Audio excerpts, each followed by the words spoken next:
चलिए आज हम लोग पढ़ने वाले हैं, तो पढ़ने से पहले बता देते हैं क्या पढ़ना है हम लोग को।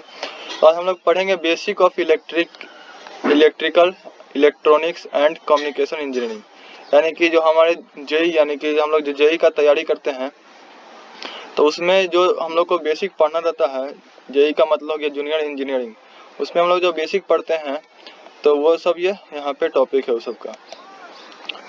तो चलिए स्टार्ट करते हैं। सबसे पहले हम लोग सबसे पहले इसका सिलेबस देख लेंगे। तो सबसे पहले यहाँ पे सिलेबस है दिया हुआ, तो यहाँ पे फर्स्ट चैप्टर है basic concept of electrical engineering, यानी कि इलेक्ट्रिकल इंजीनियरिंग का बेसिक कॉन्सेप्ट। उसमें बेसिक क्या क्या पूछा जाता है, तो उसमें सबसे पहले उसका इंट्रोडक्शन हो गया बेसिक एलिमेंट का, चाहे उसका कॉन्सेप्ट।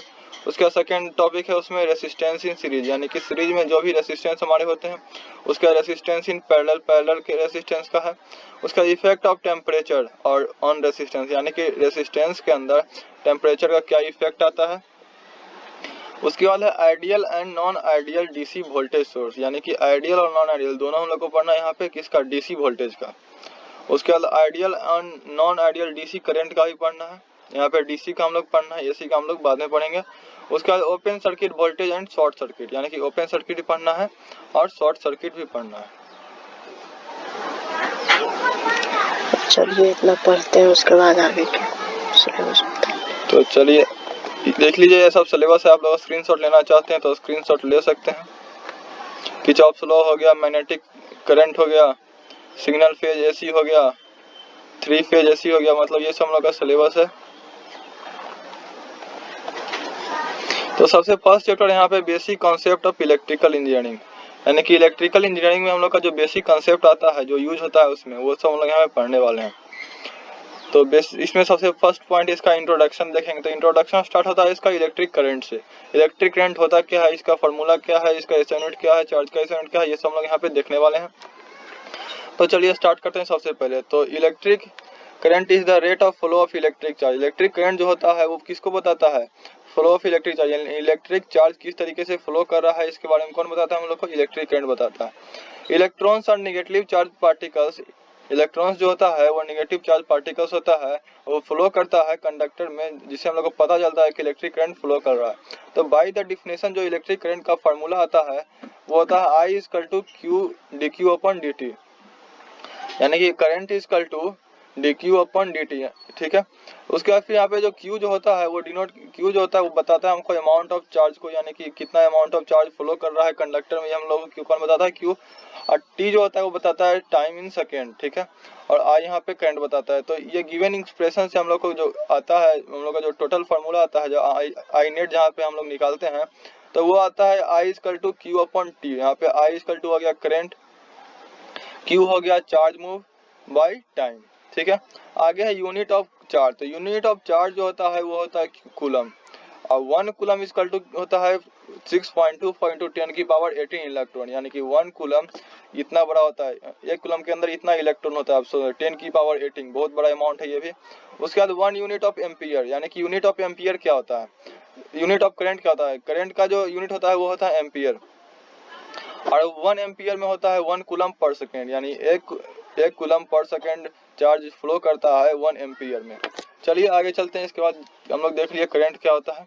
आगे हम लोग का इलेक्ट्रोमोटिव फोर्स। इलेक्ट्रोमोटिव फोर्स क्या होता है, तो energy required for the movement of charge from one point two another point, यानी कि जब चार्ज का मूवमेंट होता है एक पॉइंट से दूसरे पॉइंट पे, तो यहाँ पे जो चार्ज मूव कर रहा है, तो जब चार्ज मूव करता है तो एनर्जी हम लोग का रिक्वायर होता है, यानी कि वहाँ पे एनर्जी कंज्यूम होता है। In order to move electron along the conductor, यानी इलेक्ट्रॉन जो मूव करता है, और जो इलेक्ट्रॉन मूव कर रहा है ऑर्डर में, किस में, कंडक्टर में, तो same amount of work required, तो वहाँ पे कुछ amount of some amount of work, यहाँ पे कुछ अमाउंट ऑफ वर्क बनता है, वहाँ पे वर्क होता है वहाँ पे, ठीक है।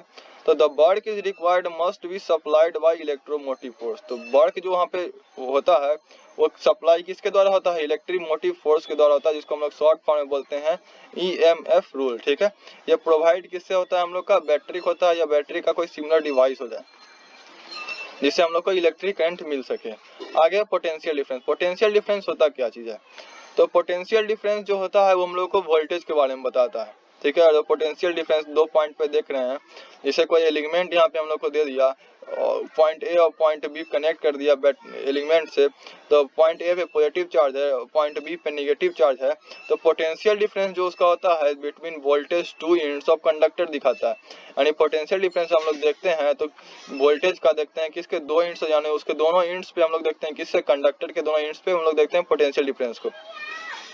आगे करंट कैरिंग एलिमेंट, अगर जो किसी कोई एक एलिमेंट है और वो करंट को कैरी कर रहा है तो उसमें क्या चाहिए, voltage across the V of A B. Voltage जो होता है वो वी ऑफ ए बी दिखाता है, जिसका हम लोग फार्मूला आता है voltage of A B is equal to work done upon charge move, यानी कि कितना अमाउंट ऑफ वर्क डन कर रहा है चार्ज मूव में, ठीक है। आगे पॉजिटिव, ये हम लोग जिसे बताया कि एलिमेंट ये पॉजिटिव चार्ज है, नेगेटिव चार्ज है, जो कि ये फिगर 1.1 है, ठीक है। तो यहाँ क्या हो रहा है, potential difference drop, potential drop across a current carrying element, यानी कि यहाँ पे पोटेंशियल ड्रॉप हो रहा है कोई भी करंट कैरिंग एलिमेंट पे, यानी कि कोई भी करंट कैरिंग एलिमेंट है यहाँ पे, उसके द्वारा हम लोग यहाँ पे पोटेंशियल डिफरेंस को दर्शा रहे हैं। आगे हम लोग का इलेक्ट्रिक सर्किट, इलेक्ट्रिक सर्किट जो होता है वो एक क्लोजली कनेक्शन फॉर्म बना हुआ था किसका, इलेक्ट्रिकल किसी एलिमेंट का, जैसे हो गया रेसिस्टर हो गया, इंडक्टर हो गया, कैपेसिटर हो गया, वोल्टेज हो गया, मतलब कोई वोल्टेज सोर्स हो गया, इलेक्ट्रिकल करंट सोर्स हो गया, मतलब जो भी हो एक क्लोज पाथ होता है उसको हम लोग क्या बोलते हैं, इलेक्ट्रिकल सर्किट बोलते हैं। जैसे देखिए यहाँ पे क्लोज पाथ बना हुआ है, यहाँ पे रेसिस्टेंस लगा हुआ है, इसी तरीके के हम लोग को बोलते हैं इलेक्ट्रिकल सर्किट। आगे है open circuit voltage and short circuit voltage, यानी कि ओपन सर्किट वोल्टेज यानी कि जब सर्किट ओपन होगा यानी कि उसमें करंट फ्लो नहीं कर रहा होगा, शॉर्ट सर्किट यानी कि वोल्टेज जब क्लोज्ड होगा उसमें करंट फ्लो कर रहा होगा, तो क्या क्या होता है। तो consider any circuit with 2 output terminal, कोई भी सर्किट हो उसमें 2 आउटपुट टर्मिनल होता है, जिसको हम लोग ए और बी से डिनोट कर रहे हैं यहाँ पे। तो the open circuit voltage V infinity across terminal, यानी कि ओपन सर्किट वोल्टेज जो होता है उसको हम लोग किससे डिनोट करते हैं, V इंफिनिटी से डिनोट करते हैं। वो कहाँ से होता है, अक्रॉस द टर्मिनल A से B, ठीक है। और उसके बाद the voltage which appear with nothing connected them, यानी कि वो किसी भी चीज से कनेक्टेड नहीं होता। जैसे कि यहाँ पे देख सकते हैं आप, ये ओपन सर्किट है और यहाँ पे कनेक्टेड नहीं है, ये खुला हुआ है, इसको हम लोग बोलेंगे open circuit. In circuit so terminal A B are connected together with a piece of wire, और जो ए और बी टर्मिनल को एक वायर से एक पीस ऑफ वायर से कनेक्ट कर देते हैं, zero resistance, then the short circuit is the current that flow through the wire.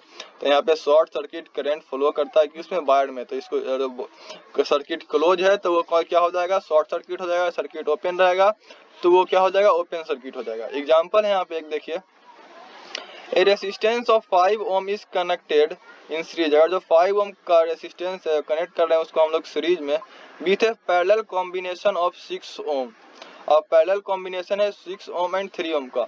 तो find the supply of current taken from A 35 volt DC source. आप लोग वीडियो को पॉज करके इस क्वेश्चन को सॉल्व कर सकते हैं।